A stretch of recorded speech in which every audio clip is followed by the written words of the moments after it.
الحكم يظلم منتخب اليمن للناشئين ويلغي هدف صحيح 100% للقائد ردمان، ومنتخب اليمن للناشئين يفقد صدارة المجموعة لصالح صاحب الأرض منتخب تايلاند، ويتعرض لأول خسارة أمام أصحاب الأرض بهدف غير صحيح في الأوقات القاتلة، وظلم كبير ومجحف من حكام المباراة بحق منتخب اليمن للناشئين. وموعد وتوقيت مباراة اليمن القادمة والمصيرية في الدور ربع النهائي، ومن تفضلون أن نلعب أمامه في الربع النهائي، إيران أم كوريا الجنوبية؟ السلام عليكم ورحمة الله وبركاته. إخوتي الأعزاء، طاب يومكم وأسعد الله أوقاتكم بكل خير.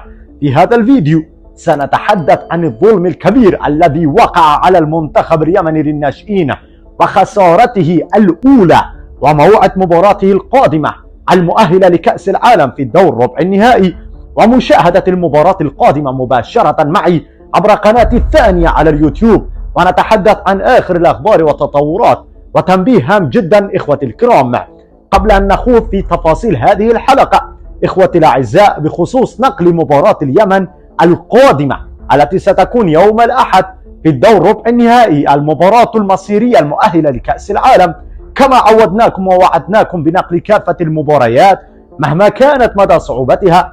فسأكون معكم لحظة بلحظة لتغطية ونقل هذه المباراة والتعليق عليها بتعليقي مباشرة وبدقة عالية عبر التليجرام، وسأنقلها لكم هذه المرة فقط عبر قناتي الثانية على اليوتيوب التي هي اسمها دكتور داشلاوين هابيل بالإنجليزي، كما هو موضح أمامكم على الشاشة. هذه هي القناة ورابطها موجود في أول تعليق مثبت وفي شرح هذا الفيديو، وأنتظركم في البث المباشر لكي نشعل الأجواء في مباراة التأهل للمونديال بحول الله، وننتصر بإذن الله. ولن ننقل هذه المرة على قناة لاوين تي في بسبب بعض المشاكل، ولكن سننقلها عبر قناتنا الثانية على اليوتيوب التي هي اسمها دكتور داشلاوين هابيل أمامكم، والرابط موجود في أول تعليق مثبت وفي شرح هذا الفيديو. وكالعادة دعونا نريح قلوبنا ونعطر لساننا بالصلاة على من ولد يتيما وعاش كريما ومات عظيما، من أشرق الكون بنوره ونبع الماء بين يديه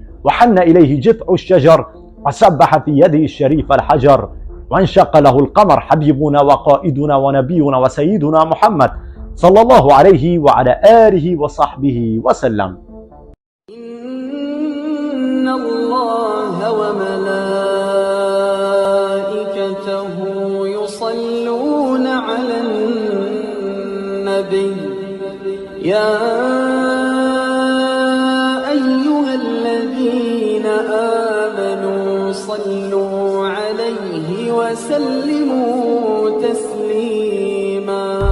فقد منتخب اليمن للناشئين صدارة مجموعته الأولى في النهائيات الآسيوية لكرة القدم بعد خسارته المرة أمام أصحاب الأرض والضيافة منتخب تايلاند بهدف غير صحيح في الدقيقة 95 ليحل ثانيا في مجموعته ويتأهل إلى الربع النهائي ويلتقي أول المجموعة الثانية.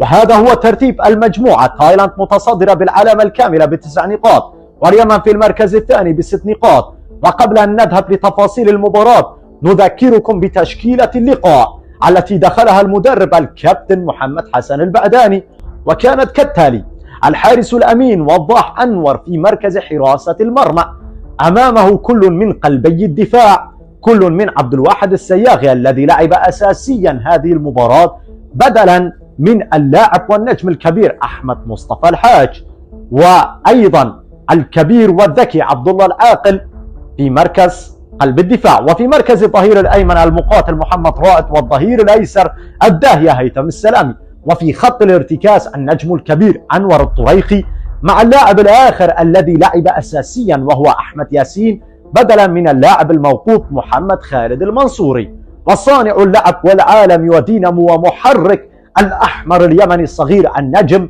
عادل عباس في خط الوسط الهجومي، والجناح الأيمن الموهوب والكبير والقناص عبد الرحمن الخضر، والجناح الأيسر القائد الكبير الكابيتان عصام ردمان، والمهاجم ورأس الحربة النجم الواعد والكبير محمد فاضل. هذه كانت التشكيلة التي بدأ بها المباراة المدرب الكابتن محمد حسن البعداني في الشوط الأول ظهر فيه منتخب اليمن للناشئين أفضل حالا من المنتخب التايلاندي في الشوط الأول، خاصة في الجانب التكتيكي والمهاري واللعب الجماعي، وظل ضاغطا على مرمى تايلاند دون جدوى، وألغى حكم المباراة بداعي التسلل هدفا صحيحا 100% في الدقيقة 35 سجله الكابتن عصام ردمان من تمريرة حريرية متقنة من بين المدافعين من محمد فاضل. وحاول منتخب تايلاند تشكيل خطورة على مرمى منتخب اليمن للناشئين ببناء الهجمات المرتدة بسبب سرعتهم الفائقة لكن دون فائدة. وفي الشوط الثاني بدأ المنتخب التايلاندي بضغط هجومي كبير ومحاولات للتسجيل، فيما استمر منتخب اليمن للناشئين في البحث عن هدف بمحاولات لم تشكل خطورة حقيقية وبتراجع مخيف جدا، حيث غاب لاعبو اليمن في تشكيل الخطورة على المرمى التايلاندي.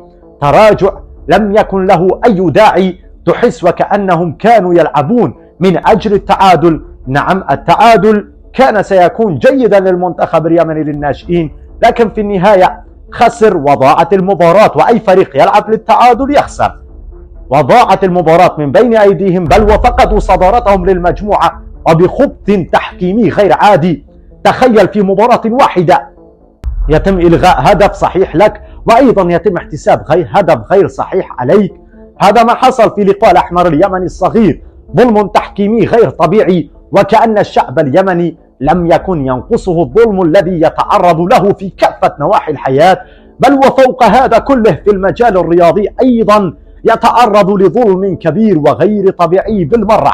إذا في ظل عدم فاعلية أداء لاعبي منتخب اليمن للناشئين وتراجعه المخيف في الشوط الثاني مقارنة بأدائه في الشوط الأول، حيث دفع المدرب الكابتن محمد حسن البعداني في الشوط الثاني باللاعب علي الحنبصي بدلا من الكابتن والقائد الكابتن عصام ردمان، والمهاجم أيهم داغف بدلا عن اللاعب محمد فاضل، في محاولات لتعزيز أداء المنتخب اليمني في جهة المقدمة وتسجيل هدف على الأقل والوصول لمرمى تايلاند. ومن ثم دفع بزيد الجراش أيضا بدلا عن عبد الرحمن الخضر، لكن هذه التغييرات لم تسمن ولم تغني من جوع. وفي ظل تبادل الهجمات وبعد المحاولات الخطيرة المنتخب التايلاندي والضغط الكبير جدا، وكأنك تشاهد مباراة بشباك ومرمى واحد فقط.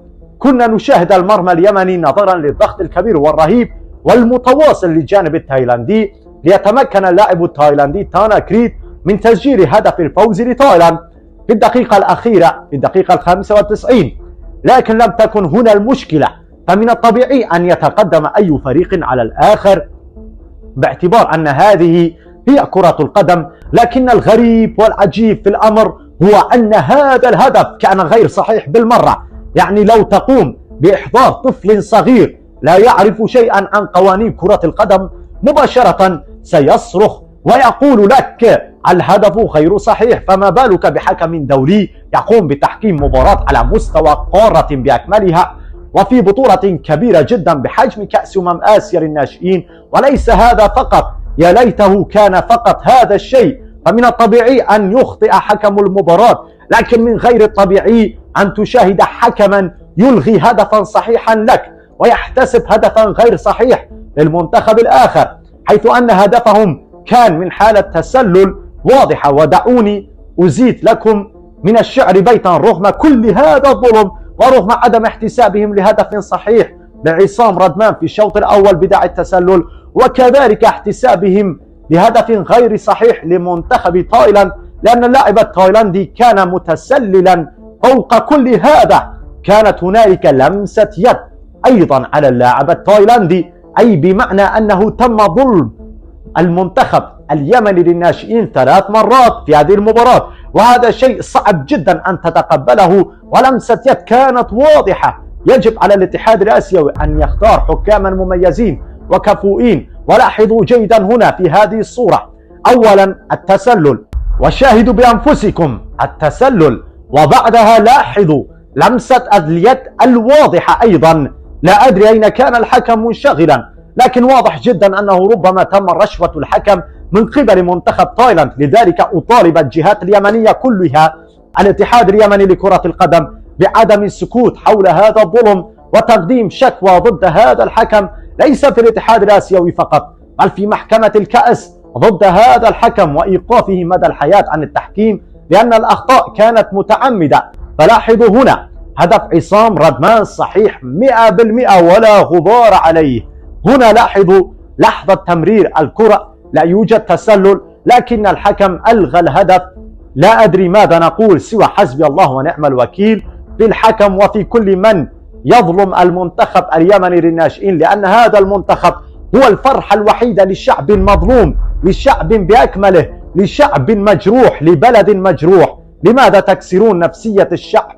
لماذا تبكون أطفالا وعشاقا للمنتخب اليمني للناشئين؟ لكن الذي أعجبني هو التحرك الجميل بدون كرة بلقطة الهدف والتمريرة الجميلة والحريرية والتفاهم الكبير بين اللاعبين، وهذا يبعث بالتفاؤل. وربما شاء الله أن يخسر المنتخب اليمني للناشئين اليوم لكي يتخذ اللاعبون العبرة من هذه الخسارة ويلعبوا فقط من أجل الفوز، ويحترموا المنافس كثيرا ويلعبوا فقط من أجل الفوز، وأن لا يلعبوا للتعادل ويتراجعوا التراجع المخيف الذي رأيناه في شوط المدربين في الشوط الثاني، حيث غاب تماما المنتخب اليمني عن الصورة في أغلب أوقات هذه المباراة.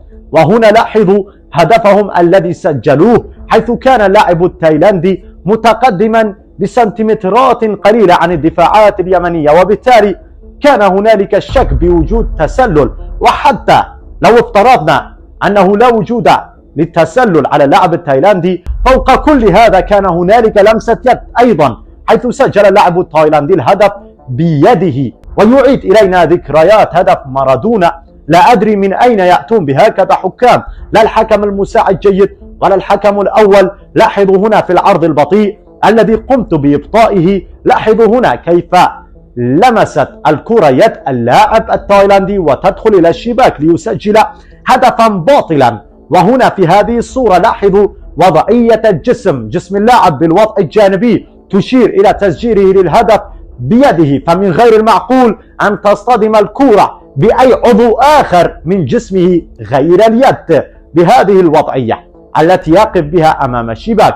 وهنا في الفيديو أيضا لمسة يد واضحة. وهنا في لقطة أخرى قمت بإحضارها لكم لكي تشاهدوا بوضوح وبأنفسكم اللقطة. لاحظوا لمسة يد واضحة والحكم لا حول ولا قوة، ولتنتهي المباراة بفوز تايلاند بهدف غير صحيح وحرمان منتخب اليمن للناشئين من هدف صحيح ومن صدارة مستحقة.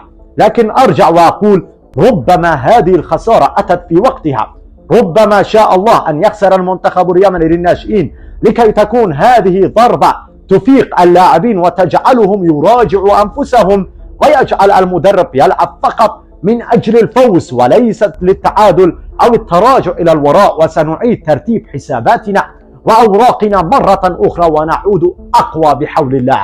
واليوم مواجهة مرتقبة بين كوريا الجنوبية وإيران. إذا تعادل المنتخبان أو فاز كوريا فسوف يواجه منتخب اليمن للناشئين منتخب كوريا الجنوبية.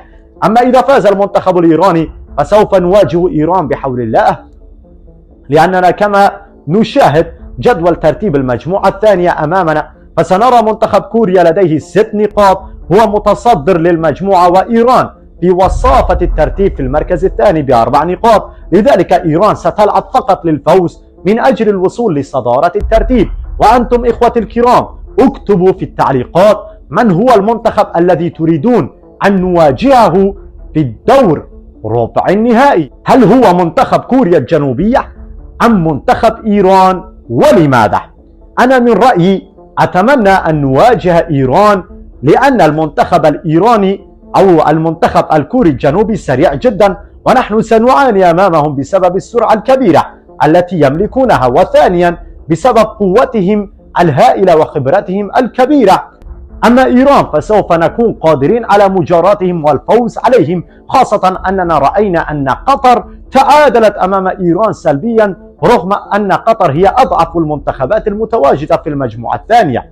أي أننا لو واجهنا إيران صدقوني بكل سهولة سنتأهل للمونديال لكن أمام كوريا الجنوبية المأمورية والمهمة ستصبح صعبة جدا، لكن بحول الله لن يهمنا أحد. يجب أن نثق بقدراتنا وبأنفسنا ونضع الجمهور والشعب اليمني وكل المعاناة التي يعانوها أمام أعيننا، وسنفوز وبقوة الله وحوله إن شاء الله. وموعدنا الفوز والانتصار مهما كان حجم الخصم. واليوم مواجهة بين كوريا وإيران في الساعة 5 مساء. سأحاول أن أنقل لكم المباراة عبر التليجرام واليوتيوب، والرابط في أول تعليق مثبت وفي شرح الفيديو. هذا إذا كنت متواجدا في البيت ولم يحصل أي شيء. وإلى هنا وصلنا لنهاية هذه الحلقة. إذا أعجبكم الفيديو لا تنسوا دعمنا بالاشتراك بقناتنا هذه الرئيسية على اليوتيوب، قناة المعلق لاوين هابيل الكردي، والاشتراك بقناتنا الثانية أيضا دكتور داش لاوين هابيل، والروابط في أول تعليق مثبت وفي شرح الفيديو. والإعجاب بهذا الفيديو أيضا لكي نستمر في تقديم آخر الأخبار لكم. شكرا لكم على المتابعة، وأتمنى لكم يوما سعيدا، وإلى اللقاء.